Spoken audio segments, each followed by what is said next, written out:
Well, earlier I spoke to the former Business Secretary and South Northamptonshire MP Andrea Leadsom. Given that so many older people feel abandoned by today's announcement, was the government right to focus on young people? I think that it's absolutely the right thing to do.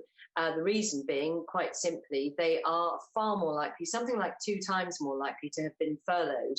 And of course, on the last in, first out rule, unwritten rule, they will also tend to be those who are more likely to lose their jobs. So what the Chancellor was determined to do was to give them the fighting chance of getting a new job or indeed keeping their job. The range of measures that were outlined today are broadly designed to smoke people out of their homes, to get them to spend their money, to trade. But how sure are you that those jobs are out there in the first place? Because over the last few weeks, Lookies, we've heard time and time again, companies are redesigning how they do stuff. And those jobs, as we once knew them pre-March, might not be out there anymore. It is true to say that for some businesses, they won't make it. It will be incredibly difficult for them to get back up on their feet.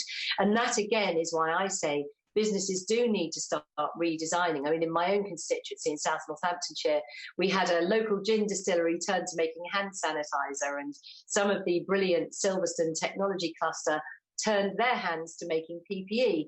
But, and pubs doing home deliveries of food and so on. So some of the ingenuity of businesses is what we also need to see. So this has to be hand in hand. So government's doing what it can to promote demand, to help businesses to keep going, and essentially to keep jobs. I wonder if you think there is a place for localised help in the business place, because we know that there are areas that fare more badly than others. Typically it's in the north, but we know that there are some places in the south that aren't faring as well. Recent ONS figures show that in terms of employment claim rises, we're seeing big rises in Luton, in Milton Keynes and in Northampton. So is there an argument for localised economic help?